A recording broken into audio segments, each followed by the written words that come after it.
Bapak, Ibu, dan saudara-saudara yang kasih Tuhan, hari ini kita mendapat kesempatan untuk merenungkan firman Tuhan. Dan hari ini firman yang akan kita renungkan dari Yunus 4 ayat 2 dan 3 yang berbunyi demikian. Dan berdoalah ia kepada Tuhan, katanya, "Ya Tuhan, bukankah telah kukatakan itu ketika aku masih di negeriku? Itulah sebabnya maka aku dahulu melarikan diri ke Tarsis, sebab aku tahu bahwa Engkaulah Allah yang pengasih dan penyayang, yang panjang sabar dan berlimpah kasih setia, serta yang menyesal karena malapetaka yang hendak didatangkannya. Jadi sekarang, ya Tuhan, cabutlah kiranya nyawaku, karena lebih baik aku mati daripada hidup." Demikianlah firman Tuhan. Bapak, Ibu, dan saudara yang dikasih Tuhan, saya yakin dan percaya pasti di antara kita setiap saat, setiap waktu selalu berdoa. Dimanapun kita berada, kapanpun waktunya, kita selalu berdoa. Mulai dari bangun tidur, beraktivitas, bahkan sampai malam hari ketika kita akan tidur lagi, kita selalu berdoa. Bahkan kita memiliki keyakinan bahwa doa bagi orang Kristen, doa adalah nafas orang beriman. Coba kita tutup hidung kita 15 detik saja. 15 detik saja. Setelah 15 detik, pasti kita akan merasa lemas. Bahkan jika kita teruskan, mungkin bisa-bisa kita akan mati. Nah, jadi ada ketergantungan hidup kita pada nafas. Demikian juga dengan kita. Doa merupakan nafas atau sumber kehidupan keimanan kita.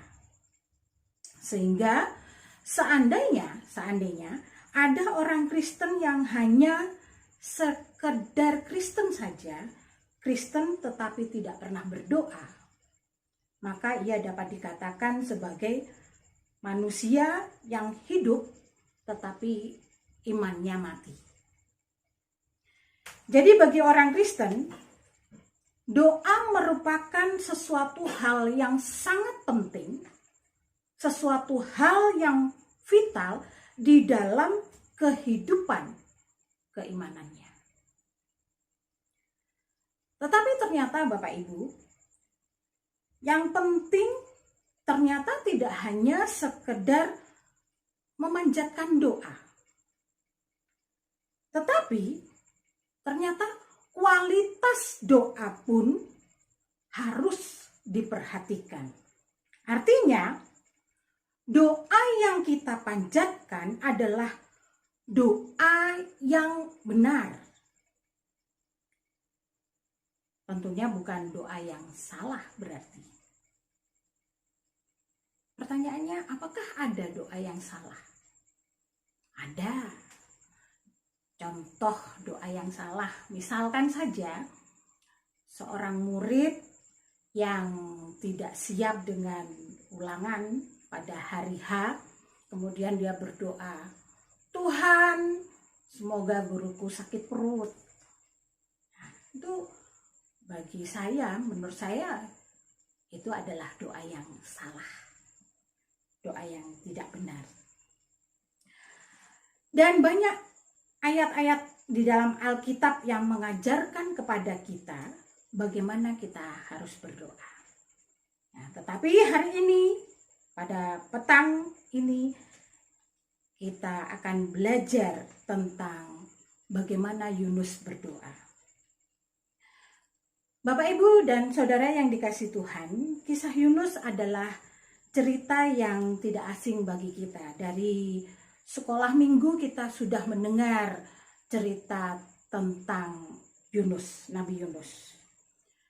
Dan tidak ada salahnya saya ingin mengulas sedikit supaya kita ingat bagaimana cerita tentang Nabi Yunus.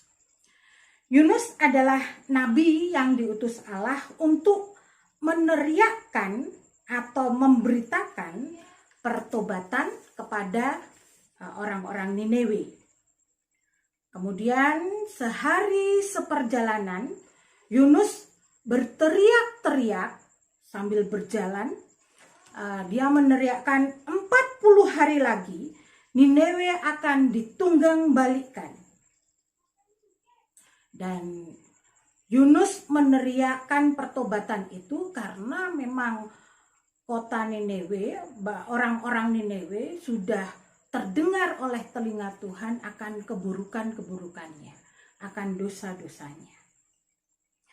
Mendengar peringatan Yunus, maka Raja Niniwe memerintahkan agar rakyatnya berkabung. Berkabung, hal itu menunjukkan tanda pertobatan mereka. Bahkan binatang pun digerakkan untuk menyatakan pertobatan nasional. Jadi tidak hanya manusia saja, sampai binatang-binatang pun diajak, digerakkan untuk menyatakan sebuah pertobatan nasional. Pertobatan yang sungguh-sungguh. Dan melihat kesungguhan orang-orang Niniwe, lalu tergeraklah hati Allah. Lalu tergeraklah belas kasihan Allah. Dan Allah menyesal.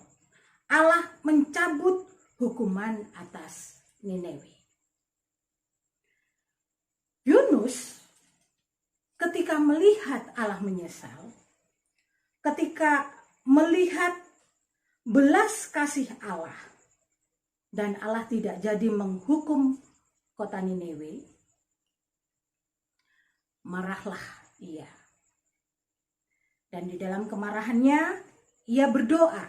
Pada ayat 3, dia mengatakan, "Jadi sekarang ya Tuhan, cabutlah kiranya nyawaku, karena lebih baik aku mati daripada hidup." Bapak, Ibu, dan saudara-saudara yang dikasihi Tuhan, mungkin kita saat ini, kita adalah Yunus-Yunus tahun now, zaman now. Yunus-Yunus tahun 2020. Ketika apa yang kita kehendaki, ketika apa yang kita mau meleset dari angan-angan kita, meleset dari harapan kita, kita tidak terima. Kita marah, kita memberontak. Kita ingin mendikte Allah untuk melakukan keinginan-keinginan kita. Bahkan yang sangat memilukan, bila kita menganggap Allah sebagai sapi perahan yang kita peras dan kita paksa sedemikian rupa untuk menuruti kehendak kita. Bapak, Ibu, dan saudara-saudara yang dikasihi Tuhan, hari ini kita belajar bagaimana kita berdoa yang benar dan yang berkualitas. Kehendakmu yang jadi dan bukan kehendakku. Biarlah apa yang kita lakukan seturut dengan kehendak Allah sebagai wujud rasa ketaatan kita kepada Allah. Dan doa akan menjadi dasar kehidupan iman kita. Doa merupakan nafas bagi hidup kita. Bapak, Ibu, dan Saudara yang kasih Tuhan, kehendak Tuhan yang jadi, bukan kehendak kita. Amin.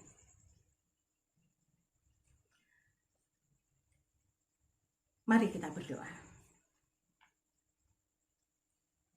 Tuhan, memang berat ketika kami harus mengikuti apa yang bukan kami mau. Seringkali banyak keinginan-keinginan yang kami inginkan, walaupun kami tidak tahu bahwa keinginan kami adalah sesuatu yang belum tentu baik untuk hidup kami. Tuhan, ajarlah kepada kami untuk mampu menerima apa yang terbaik di dalam hidup kami. Dan kami yakin bahwa kehendak-Mu adalah kehendak yang terbaik untuk hidup kami. Berkatilah kehidupan kami malam ini Tuhan. Biarlah Engkau tetap menjaga dan menyertai malam hari ini. Kami boleh beristirahat dan kami boleh menyongsong esok hari dengan kasih-Mu yang baru. Berkati kami di dalam kehidupan ini. Dan yang terlebih bagi hidup kami Tuhan, mewujud nyatakan firman ini di dalam hidup kami sehari-hari. Terima kasih Tuhan, pakailah hidup kami Tuhan untuk memuliakan nama-Mu. Ampuni segala dosa dan salah kami, di dalam nama Tuhan Yesus Kristus, Allah kami yang hidup. Amin.